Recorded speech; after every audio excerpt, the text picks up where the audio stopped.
Muito boa noite, estamos começando mais um programa Canal Aberto aqui na PUC TV, na NET Canal 20 e também pela internet. Nós estamos hoje reunidos aqui na nossa mesa, Ulisses Aécio, o professor Daniel Barbosa, ele que é pró-reitor da PUC, e nós vamos conversar aqui sobre as eleições. Eleições em Goiânia, Aparecida de Goiânia, Trindade, enfim, vamos fazer dar um panorama das eleições em todo o Brasil, aqui no programa Canal Aberto de hoje. Boa noite, professor, é um prazer recebê-lo. Igualmente, João Silvestre, boa noite, Ulisses Aécio, boa noite, gente boa de Goiás. Boa noite, Ulisses. Boa noite, João Silvestre, boa noite especial para os nossos telespectadores e também para o professor Daniel.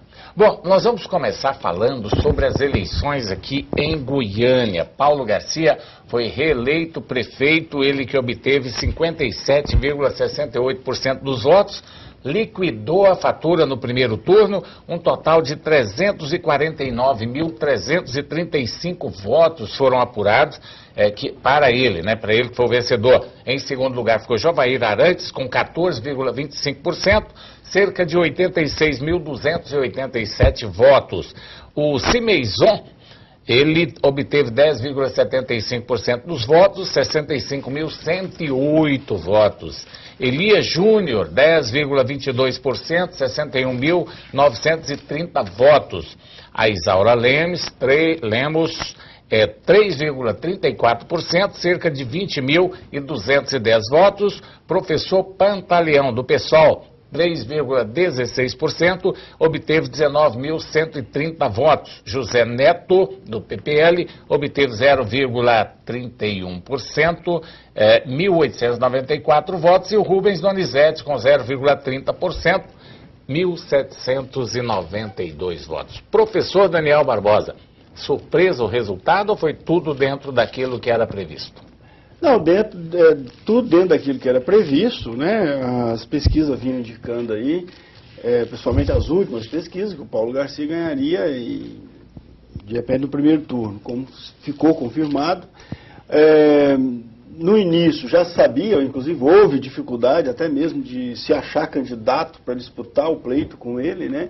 Então já se esperava que pudesse ele ganhar as eleições. Havia no início, antes da definição da sua candidatura, quando se discutia ainda a definição da candidatura, havia dúvida se conseguia o PMDB ir junto com ele, se não haveria dissidência do PMDB.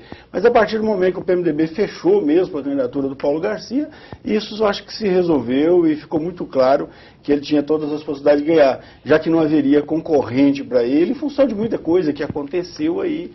Isso, evidentemente, contribuiu muito para que a candidatura dele se solidificasse ainda mais. Agora, um detalhe interessante, Ulisses, que nós acompanhamos através das pesquisas, que o Paulo Garcia ficou muito tempo ali parado em torno dos 30% nas pesquisas. Nas últimas rodadas ele disparou, né? Ele saiu dos 30%, ali na média de 30%, chegando até essa faixa de 57% que foi da vitória. O que você atribui a esse crescimento do Paulo Garcia? Eu acredito que naquele tempo era o ápice do escândalo da Operação Monte Carlo, então as pessoas estavam refletindo ainda, estavam vendo assim qual que seria a influência dessa operação, desse escândalo aí na política em relação a, vamos dizer assim, ao futuro desses candidatos aí, qual desses poderia estar envolvido ou não também.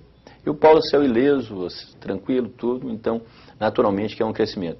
Agora, todos nós sabemos também que existe uma vocação por parte de Goiânia também em relação a, vamos dizer assim, a candidaturas mais socialistas, mais de esquerda.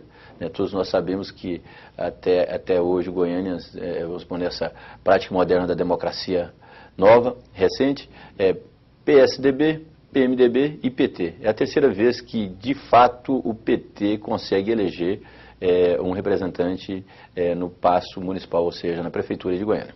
Historicamente, a Prefeitura sempre fica com oposição, né? O governo do Estado normalmente não consegue fazer as eleições aqui no município de Goiânia. E o PT, que já teve do Darcy Acosta, eleito uma vez como prefeito, ele também, não sei se foi vereador, e agora Pedro Ilse, agora na sequência o PT faz também o Paulo Garcia. Paulo Garcia que não era considerado assim com muita expressão de votos até o momento. Parece que foi a maior votação que ele conseguiu na história dele, proporcionalmente talvez. Ele não tinha tantos votos quanto agora. O que o senhor atribui a essas vitórias aqui na capital do PT, principalmente agora? O senhor acha que teve uma influência do governo Lula diretamente na eleição do PT ou foi uma influência mais direta do Ives Rezende Machado? Eu acho que a influência do Ives ajudou. O fato de ser PT eu acho que influencia muito, engana muita gente. De que o PT está queimado com esse negócio de mensalão aí, não é verdade. Tanto é que o partido que teve a maior votação em Goiânia foi o PT, né? O PT teve, para vereador, por exemplo, o PT somando votos nominais aos candidatos e votos de legenda, o PT foi o partido que teve mais votos, teve 80 e tantos mil votos.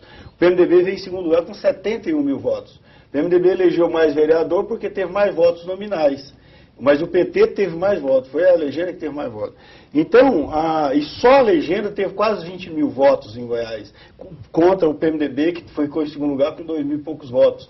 Então, realmente, ainda é o partido que marca. Então, tem muita gente que não tinha candidato a vereador para votar, votou no PT, né, evidentemente que ajudou a coligação e acabou o PMDB se beneficiando, que teve mais gente, mais bem votada. Mas o PT tem mais votos. Então mostra que o partido ainda é uma sigla forte em Goiânia, né?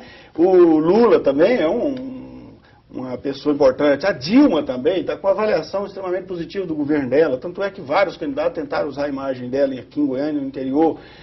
E também há uma tendência no Brasil hoje de se repetir, de não querer muita mudança, de achar que as pessoas que estão no governo, né, representa, de certo modo, uma continuidade necessária para se implementar alguma coisa que se espera de infraestrutura, de políticas que possa desenvolver e melhorar as condições de vida do povo. Então a gente vê que essa tendência geral, foi mais geral no Brasil, com exceção de algumas cidades, em que quem estava no governo caiu bastante e perdeu. Né? Mas no Rio de Janeiro teve repetição, em Minas Gerais se estendeu assim, aqui em Goiânia, em várias cidades, né? A tendência foi o pessoal votar em quem estava no poder. Em São Paulo que teve a exceção lá do Kassab, né? Kassab que caiu. Né? Agora, o detalhe interessante, o senhor falou aí do mensalão. O mensalão, talvez ele não tenha tido muita influência aqui, no estado de Goiás, porque nós não temos assim um político de expressão, como foi o caso do Demóstenes, nessa outra operação. Nós tivemos apenas o Delúbio Soares, mas o Delúbio praticamente não é político, não tinha mandato. Mas o que aconteceu no caso do Delúbio, por exemplo? Aqui em Goiânia, o irmão dele estava concorrendo à Câmara Municipal. E foi eleito. E o Carlos Soares. O Carlos Soares, que sempre foi muito ruim de voto, sempre teve um grande apoio nas campanhas anteriores, e sempre ficava como suplente. Dessa vez foi o mais votado do partido. Mas ele não procurou de forma alguma vincular, inclusive, ao Delúbio, e a campanha dele foi uma campanha barata também. Todos nós sabemos que a quantidade de carro, então veja bem, uma coisa que faz com que a pessoa ganhe a eleição também é o custo que ela ganha, que ela gasta, né? Ou seja, se você gasta muito, você provavelmente vai ter uma condição de se eleger. Gasta pouco. Mas o que eu quis dizer aqui, eu li esse professor Daniel, é o seguinte: por exemplo, o João Paulo Cunha, envolvido no mensalão, inviabilizou a candidatura dele lá na mas conseguiu eleger, o PT conseguiu eleger o candidato que, vamos dizer, que entrou no lugar dele. Quer dizer, isso mostrou que realmente o mensalão não pegou, né? Como muita gente achava que iria pegar, e eu acho que dificilmente também vai pegar nas próximas eleições, talvez porque foi um fato muito passado, né? E que está sendo julgado agora. Com personagens definidos, né? Já ficou praticamente definido. E outra coisa, o PT já teve o prazo de mostrar a competência administrativa que a Dilma vem mostrando. Na verdade, o mensalão pegou vários partidos. Pegou PP, PTB, PL, né, na época. PL. Só não pegou o eleitor. E o PSDB não pegou, mas ele também tem suas origens, suas relações lá em Minas Gerais com o mensalão também. Mas uma coisa também, o eleitor ele está sabendo diferenciar bem entre os personagens, por exemplo, que vamos dizer assim, personificam aquele caso, no caso da corrupção, no caso do mensalão, no caso da Operação Monte Carlos, e os partidos, as legendas. Então, estão sabendo diferenciar bem. Ou seja, o eleitor não está fazendo uma caça-bruxa ao partido, mas sim aquelas pessoas. Então, tipo, você tira a maçã, ou então a fruta podre daquele tabuleiro, mas permanece com o tabuleiro, ou seja, não contaminou as outras frutas, então você continua com aquilo ali. Então, é o que está acontecendo hoje com o eleitor. Mas o eleitor parece que deu também uma resposta, só que de maneira diferente, no voto branco, nulo e no não comparecimento. Acho que deu cerca de 30%, né? Foi uma maneira, não sei se na opinião do senhor... Para prefeito foi em torno de 29%, para prefeito em Goiânia, né? Para vereador foi 25%, menos de 25% um pouco. Então. Né? Teve 85% dos votos válidos, um pouco mais de 85% para vereador. Então, também a abstenção não foi, é histórica. Foi maior do que... Não, tem sido essa em toda a eleição. Né? Quer dizer, então não houve assim aquele voto de geral, protesto, a demandada geral, a descrença geral que todo mundo achava que poderia acontecer nessas eleições. Agora, na eleição em Goiânia, teve a questão do voto biométrico. Então, na verdade, teve uma alta abstenção, foi no recredenciamento. Né? Porque de 1.200.000 eleitores caiu para 850.000. Então, a abstenção ocorreu, na verdade, aí. Né?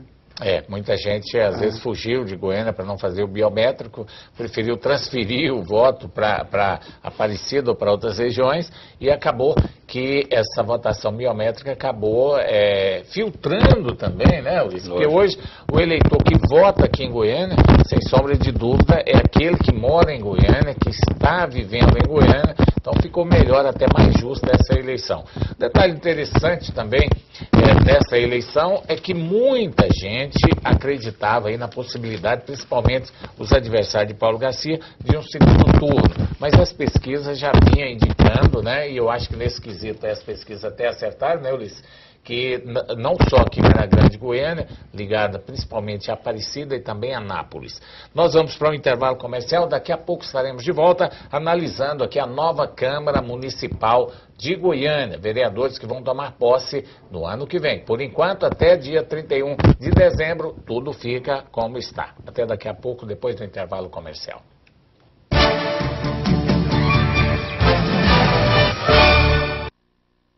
Estamos de volta com o programa Canal Aberto aqui na PUC TV, na NET Canal 20 e também na internet. Estamos falando sobre eleições e hoje vamos falar tudo sobre as eleições aqui em Goiânia, na Grande Goiânia e também pelo Brasil.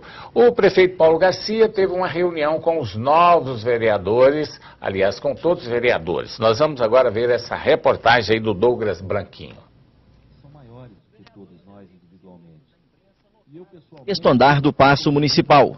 O prefeito reeleito Paulo Garcia convocou uma coletiva para explicar como será o novo mandato. O início das perguntas começou permeando a relação do prefeito com a Câmara Municipal. Ao longo desses 2 anos e 6 meses que estou à frente da prefeitura, nós tivemos uma relação muito produtiva, muito profícua. E eu tenho certeza que ela haverá de continuar assim. Todos buscamos o mesmo objetivo, que é construir um espaço urbano na cidade de Goiânia, cada vez mais fraterno, cada vez mais igualitário, cada vez mais promotor de uma justiça social. O prefeito explicou como vai buscar recursos e parcerias para cumprir as propostas de campanha. Nós já temos recursos destinados a nós por fontes financiadoras externas.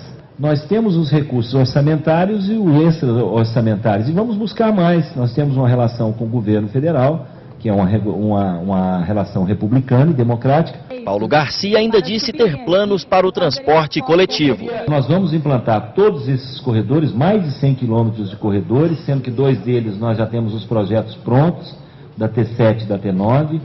Nós vamos implantar o BRT Norte-Sul, que vai promover um grande avanço na qualidade prestacional desse serviço à nossa comunidade. Zé, tá aí o prefeito falando já dos primeiros atos que ele vai ter agora, a partir de agora. Agora o mandato é do Paulo Garcia, né? Não é mais não é do PMDB, a continuidade do também. PMDB. Será que agora, professor Daniel Ulisses Saez, ele vai criar um governo assim com a cara dele mesmo, um secretariado, vai prosseguir com o trabalho dele ou vai continuar na mesma, com os mesmos projetos, tipo Iris Rezende Machado? Não, eu acho que o Paulo tem condições agora de fazer uma reestruturação, né, administrativa no governo com uma equipe diferenciada. Evidentemente que a sustentabilidade governamental deve pautar, né, os encaminhamentos, as negociações que ele vai fazer agora para formar o governo. Mas com certeza ele deve fazer uma mudança no governo. Evidentemente que agora ele tem o respaldo das urnas, antes ele tinha também, mas era vice, porque na verdade a gente vota no prefeito, né? A gente vota, no caso dele, quem votou no 13, e aí ao votar no 13 aparece o vice que é 15, né? Que na verdade não aparece o número. E na outra eleição era o contrário, votava no 15 aparecia o rosto dele, dessa vez não. Então quem votou nele mesmo, então evidentemente que ele está respaldado, isso vai lhe permitir, sem dúvida alguma, formatar uma equipe de governo mais ao seu estilo, mais ao seu feitio. Mas eu acho que ele vai tender a contemplar todos os partidos que fizeram a coligação com ele, tanto na proporcional quanto na majoritária, e também levar em consideração a sustentabilidade, o apoio na Câmara Municipal, né? Com certeza, mesmo os partidos que não participaram da coligação, certamente vão querer também negociar alguma coisa para participar ali do governo em troca do apoio na Câmara. Eu acho que ele vai avaliar tudo isso e deve contemplar uma ou outra demanda dos vereadores. Até porque, Ulisses Aécio, o primeiro grande desafio do Paulo Garcia vai ser a eleição dentro da própria Câmara Municipal, né? Ele vai querer fazer ali, colocar um da base aliada dele para ser o presidente da Câmara e, a partir daí, dar mais aquela governabilidade para o Paulo, né? Mas eu não acredito que seja o perfil dele mudar muito do que já está aí, não. Até porque todos nós sabemos que, para ser eleito, ele teve que contar com a base, com o apoio dessas bases aí, principalmente do PMDB. Provavelmente vai manter essa mesma, não vou dizer que seja a mesma equipe, logicamente que para dar uma guaribada, dar uma sustância para a administração dele, vai ter que mudar na equipe, vai ter que mudar a equipe. Agora, deve permanecer com esse mesmo norte, ou seja, com o mesmo perfil traçado pelo então prefeito Iris Rezende, a quem ele sucedeu na prefeitura de Goiânia, hoje agora eleito, né? Muitas pessoas falam assim, o prefeito foi reeleito. Não foi reeleito não, ele foi eleito pela primeira vez, Paulo Garcia, prefeito de Goiânia.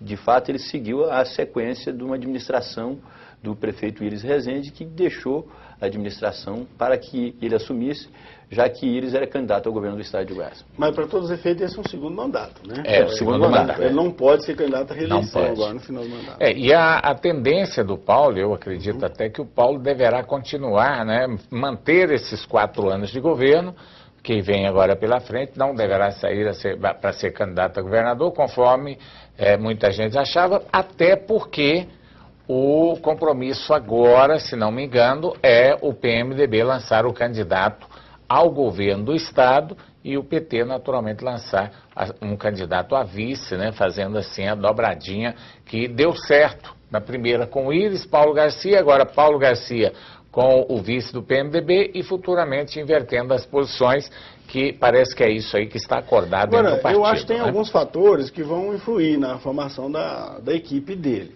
Tem uma lei municipal aí da ficha limpa.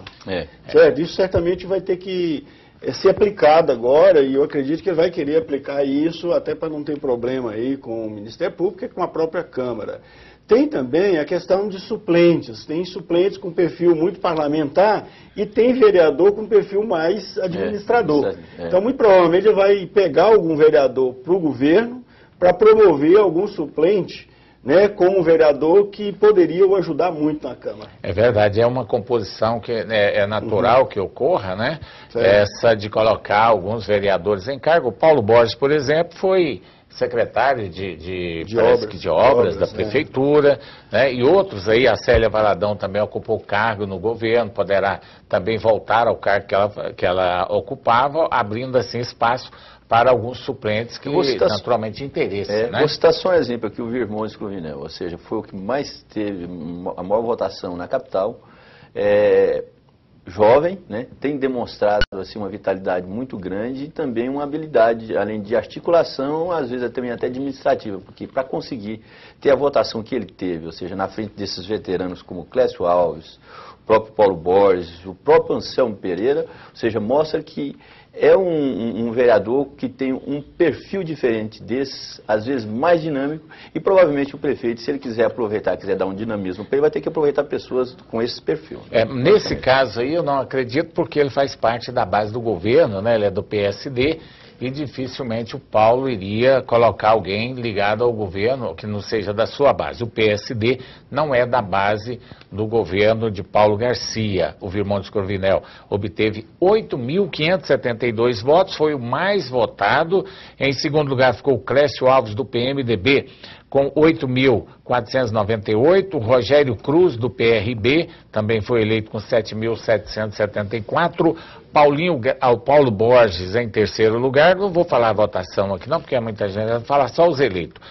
Por exemplo, o Virmontes Cruvinel, PSD, primeiro, Clécio Alves, PMDB, segundo, Rogério Cruz, do PRB, em terceiro, Paulo Borges, do PMDB, o Paulinhos Graus, do PDT, Isídio Alves, do PMDB, Anselmo Pereira, do PSDB. O Anselmo já deve estar no 7º mandato agora, né, se não me engano. Deve ser o decano do Parlamento Municipal brasileiro, né? É verdade. O Carlos Soares, depois de muita luta aí do PT, foi eleito. O Charles Bento, do PRTB, Dr. Jean, PSDB, também eleito. A doutora Cristina é aquela médica, né, que teve aquele acidente de queimaduras, parece que teve eu não sei explicar bem, ela foi eleita também, é do PSDB.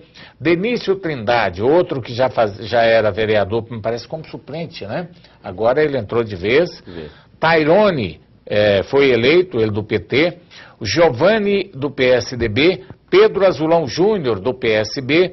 Célia Valadão, PMDB, o Wellington Peixoto, ele é irmão do deputado estadual Bruno Peixoto, Fábio Lima, do PRTB, Tiago Albernaz, neto do prefeito Nion Albernaz, mostrou força aí, hein, o ex-prefeito Nion Albernaz, elegendo seu neto, o Felisberto Tavares, do PT, também eleito, Elias Vaz, do PSOL, Djalma Araújo, do PT, Jorge do Hugo, do PSL, Tatiana Lemos, do PCdoB, Misair Lemes Júnior, ele é filho do atual vereador Misair Lemes, elegeu o filho dele, Davidson Costa, do PTB, Fábio Cacheta, do PMN, Antônio Shoa, volta à Câmara Municipal, Paulo Magalhães, esse era suplente, agora conseguiu o mandato, Cida Garcês, do PV, também eleita, Zander, do PSL, Paulo da Farmácia, PSDC,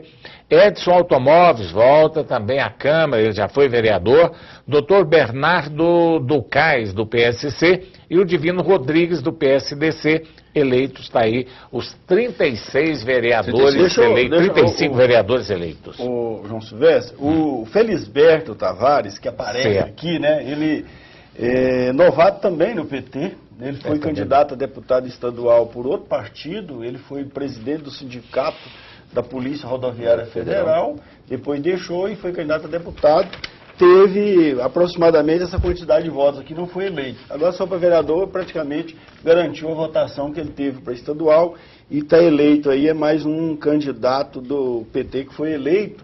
E ele geralmente esse pessoal mais novo aí que entra também, acaba entrando pela articulação, né? Então a articulação faz 3 candidatos, a articulação que é uma tendência do PT, faz 3 vereadores nesta campanha. Mas nós tivemos 3 vereadores de nome que não se reelegeram, Maurício Beraldo, Santana Gomes e Alfredo Bambu. 3 nomes que eram cotadíssimos aí para se eleger e acabou não conseguindo a reeleição. Mas o Beraldo, que já é vereador, há muitos anos também, né? E o Santana Gomes aí, que era um vereador muito polêmico e que mudou aí para o PSD, não conseguiu a sua eleição, a reeleição, esses 3 vereadores. E, para surpresa, muita gente nova aí na Câmara Municipal. 19 vereadores dos 29 foram reeleitos. 16 novatos fazendo aí a nova Câmara Municipal. É o seguinte, eram 35 vereadores. Dos 35, 29 saíram candidatos. Dos 29 que saíram candidatos, 19 reeleitos. 10 ficaram fora. Exatamente. E 17 são novos. 16 novos, né? 16 novos. 19, 16, 35. Nós vamos para o intervalo comercial, daqui a pouco estaremos de volta. Vamos falar das eleições aqui na Grande Goiânia.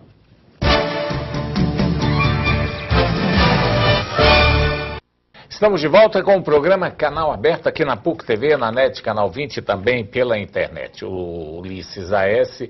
Eu e o professor Daniel. Estamos falando aqui, Daniel Barbosa, ele é pró-reitor da PUC, estamos falando sobre as eleições municipais. Aliás, essas eleições foram muito, mas muito disputadas, principalmente pelos cabos eleitorais, né? E muita sujeira em Goiânia, o pessoal reclamando demais, jogaram santinho demais no chão. Muita gente falou que a campanha ia ser uma campanha pobre, mas não é o que parece, né? Pelo tanto de material jogado aí, pelo tanto de carreata, houve muito dinheiro nessa eleição. E lá em Aparecida de Goiânia, como era previsto, Maguito Vilela foi reeleito no primeiro turno. Maguito Vilela, ele obteve 63,98% dos votos. A votação dele foi de 128.877 votos. Em segundo lugar, ficou o candidato, o deputado estadual Ademir Menezes, ele é do PSD, obteve 29,51%, total de 59.436 votos. Em terceiro lugar, o atual vice-prefeito, ele é do DEM, Tanner de Mello, que concorreu, obteve 5,26% dos votos, uma votação de 10.599 votos. Em terceiro, em quarto lugar, Alberico do PSOL, com 0,79%, 1.599 votos. Em quinto, Bernardo Bispo, do PCB, ele obteve 0,45%, 915 votos. Em Aparecida também nenhuma surpresa, né, professor? Todas as pesquisas apontavam essa direção lá nas eleições de Aparecida de Goiânia. O Ademir Menezes já foi prefeito lá, vice-governador, né? Então eu esperava que ele pudesse ter um melhor desempenho lá e dificultar as coisas para o Maguito. Mas não foi o que aconteceu. O Maguito liderou soberanamente até a eleição, a vitória no dia. Detalhe interessante, Ulisses, que lá também, o exemplo do que ocorreu aqui, até bem próximo agora das eleições, as pesquisas ficaram ali, o Ademir e o Maguito ali na faixa dos 30, 27, 28, por ali, aí de repente o Maguito disparou, né? Eu estava refletindo em relação a isso. Por exemplo, Maguito Vilela passou por maus momentos ali. Praticamente no início da sua candidatura, as promessas que foram feitas e não foram, vamos dizer assim, executadas no município. E também a discussão de que o candidato da base aliada, vamos dizer, do governo do estado, não seria o Ademir Menezes, seria outro candidato. Aí naquela disputa toda, o Ademir conseguiu sufragar o seu nome, ou seja, ser o candidato da base aliada do governo, e mostrou mais uma vez o seguinte, que não consegue vencer o Maguito Vilela. O Maguito Vilela, até então, se fosse um outro candidato, provavelmente poderia ser que até o resultado seria outro. Agora, veja bem, da mesma forma que o prefeito Paulo Garcia não enfrentou nenhum candidato, assim, um adversário à altura, Maguito Vilela também. Porque, veja bem, você pega o Bernardo Bispo do PCB, 915 votos, ou seja, candidato a prefeito, na segunda maior cidade do estado de Goiás. Você ter 915 votos mostra que o próprio prefeito Maguito Vilela, que é atual prefeito do município, ele não tinha candidato à altura. O Ademir Menezes, ele derrotou na última eleição praticamente o candidato dele, ou seja, não teve também, vamos dizer assim, a altura de disputar com ele, com Maguito, que tinha como trunfo vários aportes de recursos federais no município de Aparecida de Goiânia, ou seja, talvez seja um dos prefeitos mais próximos à presidenta Dilma hoje aqui no estado de Goiás. A polarização, né? Nós falamos polarização em Aparecida, ela ficou mais próxima de uma polarização, mas a diferença de voto não mostrou isso. A diferença do Maguito para Ademir Menezes foi muito grande, né? Mais de 70 mil votos, quase 70 mil votos.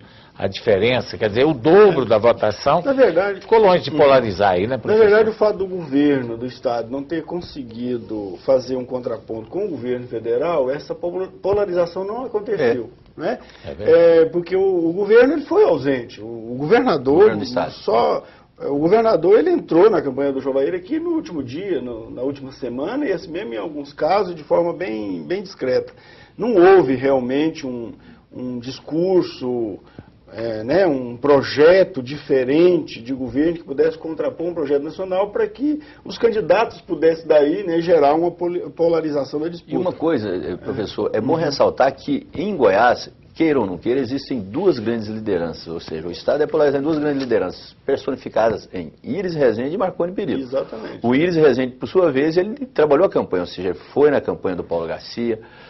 Inclusive, tive informação da sua própria assessoria que, num determinado momento, ele gravou com mais de 120, 130 candidatos, ou seja, pedindo voto, ou seja, ao lado, ou seja, tentando tonificar, dar uma substância maior para aquelas candidaturas. Então, veja bem, o Iris se tornou presente. O governador Marconi Perillo parece que, talvez assim, preocupado com a imagem um pouco desgastada, preferiu ficar um pouco de fora, quando eu acho que, na verdade, ele deveria ter se entrosado mais e, às vezes, também, quem sabe, trabalhado mais. Ele poderia ter mudado um pouquinho os resultados em relação aos municípios, principalmente em relação também à eleição de vereadores. E o detalhe interessante, a minha opinião é o seguinte, eu acho que o momento político para o governador, a base do governador, não era tão bom. Exatamente porque houve essa situação da Operação Monte Carlo, inclusive com a cassação de Demóstenes Torres, o governo do estado não estava muito bem, a popularidade do governador, a popularidade da base do governador. Verdade. E mesmo que os escândalos tentou envolver ou chegar até o PMDB e o PT, mas não conseguiu, né, atingir diretamente os candidatos ligados à base da presidenta Dilma e do PMDB. Por isso, eu acho que o PSDB, a base do governador, perdeu mais com relação às eleições, exatamente porque foi mais afetada exatamente pela Operação Monte Carlo. É um momento da eleição, evidentemente, que daqui para frente a gente não sabe quais serão os caminhos que vão acontecer. Praticamente começa hoje a eleição de 2014 e cada eleição é uma eleição, né, professor? A gente não sabe como é que vai ser a tendência desse eleitorado, até porque o Paulo Garcia agora tem um novo compromisso, um novo trabalho pela frente, um novo desafio para frente. O próprio Maguito Vilela tem vários compromissos que terá que cumprir em Aparecida de Goiânia e assim também lá na cidade de Anápolis, o Gomide. Então, o que pode ocorrer nisso aí? É o desempenho de cada um para chegar até 2014. Quem chegar com a maior popularidade fica mais fácil. O certo, né? É que Maguito tem bons projetos credenciados junto ao governo federal que deve carregar recursos para Aparecida. Certo. E ele terá condições de executar isso, até porque tem uma maioria na Câmara que foi eleito, vai ter condições de fazer um bom governo. Do mesmo modo, o Gomide também elegeu uma bancada extremamente favorável. Dos três, elegeu a melhor bancada, né? Assim, melhor bancada que eu digo, e mais identificada com o governo, então para ele a base maior, mais ampla, a eleição, né, dele lá extraordinária, quase 90% dos votos válidos, foi muito em decorrência também da capacidade dele, ajudado pelo irmão dele, Rubens Ottoni, em captar recursos do governo federal para diversas obras que aconteceram em Anápolis, estão acontecendo. Então tudo isso vai fazer com que esses três prefeitos de Anápolis, Goiânia e Aparecida fiquem mais focados, né, para a gestão do seu mandato mesmo, né, para a realização do seu mandato, porque tende a ser um mandato promissor, tendo em vista o tanto de recursos que eles poderão captar fora e também no próprio município. Como o João Silvestre colocou, 2014, é bom lembrar que são os três maiores municípios do estado: Goiânia capital, Aparecida de Goiânia e Anápolis. Então veja bem, provavelmente, se você for contabilizar a quantidade de eleitores aí, seja quase que 50% dos eleitores do estado de Goiás, ou então um pouquinho menos, mas é necessário que haja uma administração perfeita para que essas pessoas mantenham, esses representantes aí de Goiânia, Anápolis e Aparecida, mantenham esse espólio para que faça o próximo governador do estado de Goiás, em 2014. Tem um detalhe interessante. As ações são muito boas nesse sentido, porque há realmente promessas, pelo menos, a gente vê aí, eles anunciar na campanha que tem recursos, né, já credenciados lá para ser liberado para a execução do que estavam prometendo. Então a tendência é eles fazerem um bom governo, um governo que agrade realmente. E é o que a gente espera, né, professor? Porque agora a população toda espera dos novos governantes. A gente quer uma Aparecida de Goiânia boa, bem arrumada, queremos Goiânia bem arrumada, Anápolis. Exato. e também a cidade do interior, independente de quem está governando. A gente tem que torcer para que os nossos governantes tenham muito sucesso. Agora eu vou alertar uma coisa aqui, porque às vezes até nem cientista político tem falado sobre isso. A situação da base do governador Marconi Perillo, ela vinha muito bem até o governo Marconi Perillo, mas quando chegou no Alcides Rodrigues, o rompimento de Alcides Rodrigues com o governador, na época senador Marconi Perillo, acabou esfacelando e muito aquela sequência de liderança que tinha em Anápolis, que poderia ter em Goiânia, parecido em outra cidade do interior, porque você tem um projeto político para 20 anos, aí de repente um companheiro seu assume o governo e vocês separam, você desliga um grupo e esse grupo foi, vamos dizer assim na linguagem popular, desmantelado, né? E aí tem que refazer todo esse projeto. Por isso que a base do governo não tiveram em Goiânia uma candidatura mais sólida, em Aparecida, em Anápolis e em outras cidades. Por quê? Quebrou aquela hegemonia do grupo Marconi Perillo, com o rompimento entre o governador e, na época, o senador Marconi Perillo. Isso trouxe essas consequências de falta de lideranças para enfrentar o PMDB e também o PT. Esse é o meu pensamento. Mas daqui a pouco, depois do intervalo comercial, estaremos de volta aqui no programa Canal Aberto.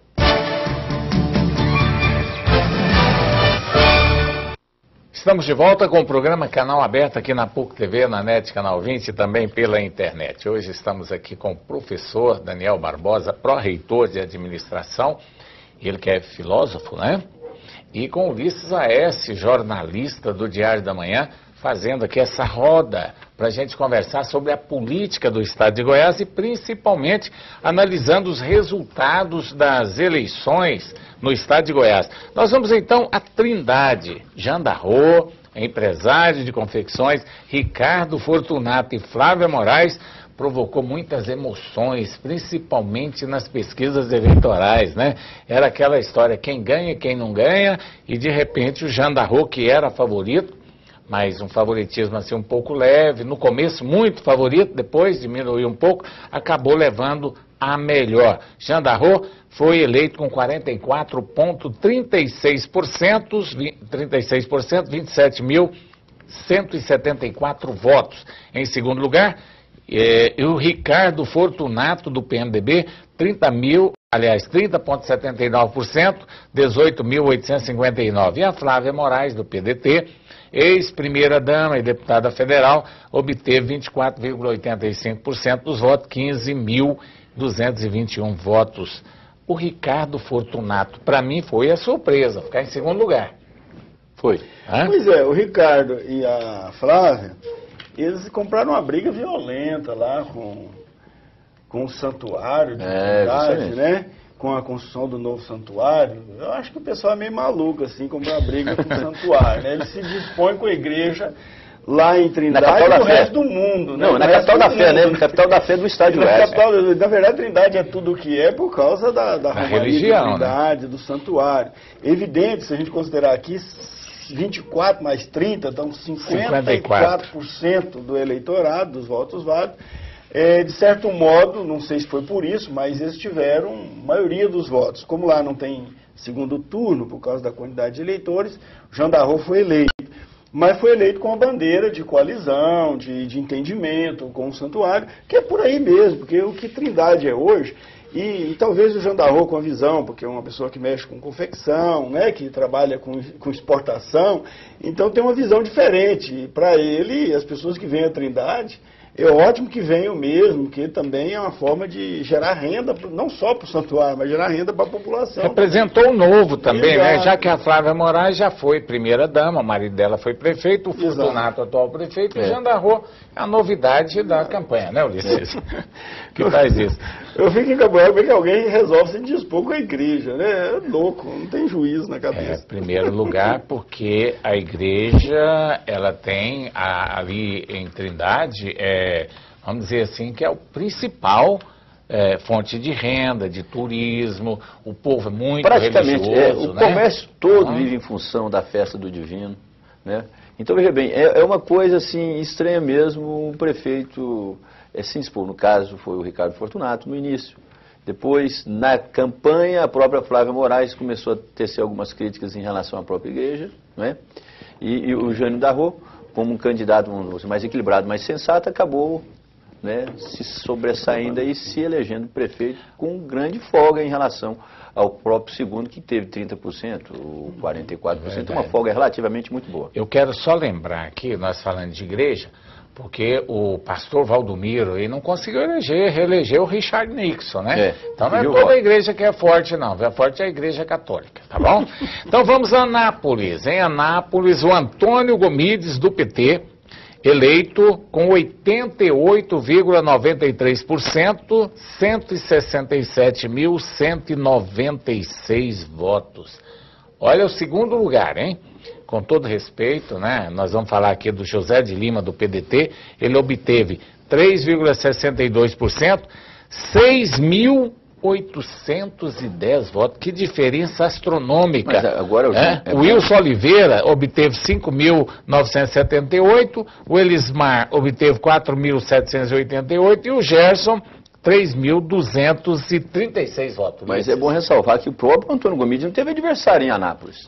Você pode pegar, são pessoas, eu conheço política já há um tempo, milito, inclusive partidos políticos, aquela coisa toda, ou seja, cobertura política e tudo.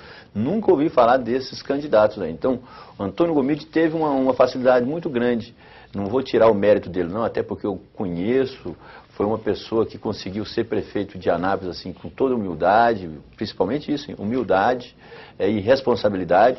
Conseguiu a sua reeleição justamente por isso, ou seja, porque foi humilde, responsável, extremamente equilibrado, mas não teve candidato à altura também para essa disputa. Agora, a administração ajuda, né? Sim, mas até o fato de não ter candidato já é um sintoma da unanimidade. Quer dizer, os bons candidatos não quiseram se expor. Mas Anápolis tem um negócio interessante. O Marconi Perillo teve uma votação estrondosa em Anápolis, né? Ganhou de ponta a ponta do próprio Gomides, que estava fazendo campanha para o PMDB, e agora não conseguiu um candidato para competir com o Gomides. São duas lideranças fortíssimas em Anápolis. O governador Marconi Perillo, com a votação estrondosa, e agora o PT. Né? Mas o PT sempre foi forte em Anápolis. Sempre disputou bem lá, né? Desde o Lopes lá, né? Depois o Rubens Ottoni mesmo, concorreu algumas vezes com boa votação. Está sempre elegendo o Rubens Ottoni. Uma coisa nessas eleições, eu estava observando, eu não sei como ficou em Anápolis.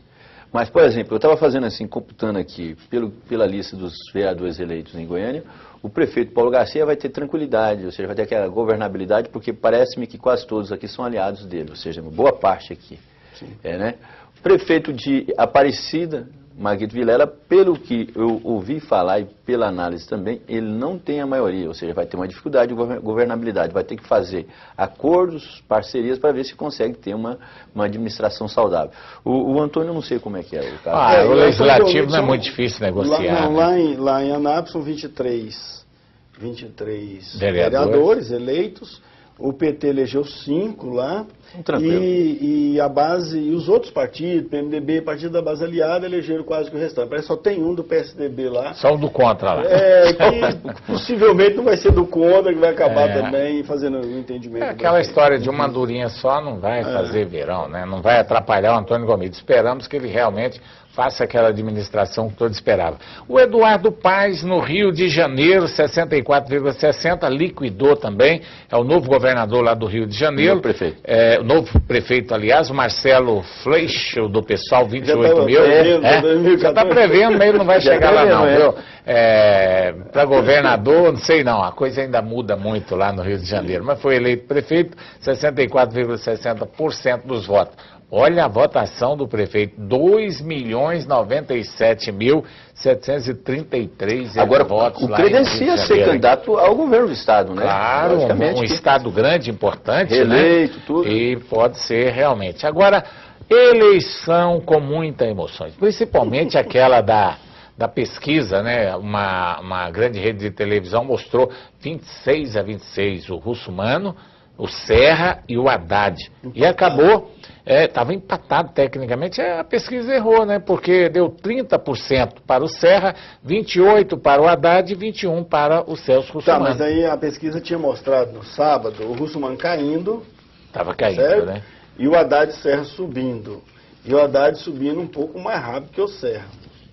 O interessante... O Serra estava em cima e o Haddad chegando. Interessante que ele estava bem à frente do Celso, né? E de repente o Celso, caiu. Ele foi nocauteado, não sabe nem por quê, mas todos nós sabemos. Também aquela coisa que nós falamos aqui sobre Trindade. Vai bater direto, por exemplo, com uma das instituições mais poderosas e mais admiradas no Brasil, que é a igreja também, a igreja católica. Foi mexer demais, dançou. E depois ele teve o azar de ter o Lula e a Dilma com o Haddad, né? Que eles chegaram ali, atropelaram o Celso Russomano. Agora tem um detalhe, o Serra vai ter que tomar cuidado também, porque com essa subida aí do Fernando Haddad, com a presença da Dilma e do Lula lá em São Paulo, a coisa vai ficar meio complicada para ele, para o José Serra, lá na capital do estado de São Paulo, o maior colégio eleitoral do Brasil.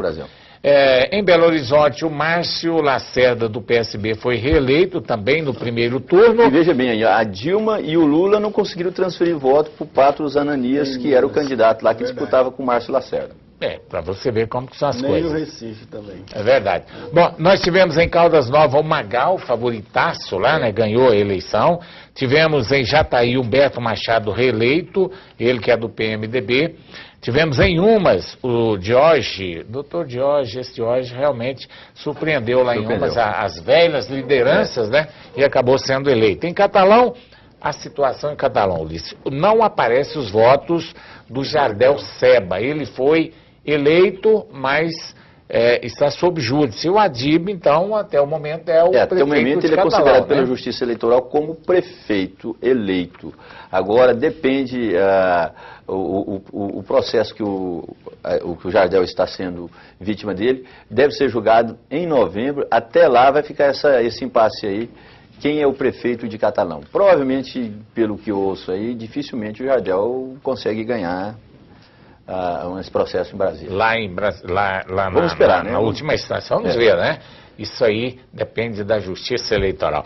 Professor Daniel Barbosa, mais uma vez foi um prazer recebê-lo aqui. O papo foi gostoso, o programa foi rápido hoje, né? Pois é, eu que agradeço, foi muito bom, muito bom. É bom conversar de política, porque deixa de ver que a democracia se consolida, o povo suja a rua, mas eu acho que também faz parte. Faz parte. Né? A gente chegar nas sessões assim, ver aquele monte de santinho no chão, incomoda um pouco, porque é sujo, mas dá aquele clima de festa também e tal. Eu acho que isso faz parte. Então foi muito bom, foi um momento bonito, é sempre um momento muito bonito, a gente vê como é que o povo gosta de votar, faz questão de votar, isso é muito bom. Então eu fico muito feliz também de participar, ter essa oportunidade aqui de discutir esse momento importante aí do Brasil, do fortalecimento da nossa democracia. Um grande abraço para você, João Silvestre, Ulisses Aécio, gente boa de Goiás. Tá certo, Ulisses Aécio. Acabou a festa. Acabou a festa. A vida continua e boa sorte para os futuros governantes. O eleitor, eu acho que ele fez a parte dele. Ele mostrou que existe uma confiança em relação aos políticos, ou seja, teve a honra. Foi um pleito, vamos dizer assim, principalmente no estado de Goiás, extremamente pacífico, quase que não houve nenhum problema, né, a não ser essas prisões de cabos eleitorais, coisas que fazem parte da democracia. E eu espero que você, político, cumpra as suas promessas. Eu vejo, às vezes, até jornalista ficar perguntando quais são as metas do próximo, por exemplo, daquele que foi eleito. Eu acho que não precisa nem fazer isso mais, não. É só pegar os programas eleitorais, ou seja, a campanha e mostrar. E cobrar dele, ou seja, que faça aquilo ali que o povo exija. Tá certo. Tá aí o nosso muito obrigado pela audiência. Na próxima segunda-feira, às 22h30, estaremos de volta aqui com mais um programa Canal Aberto. Até lá, boa noite, obrigado pela audiência.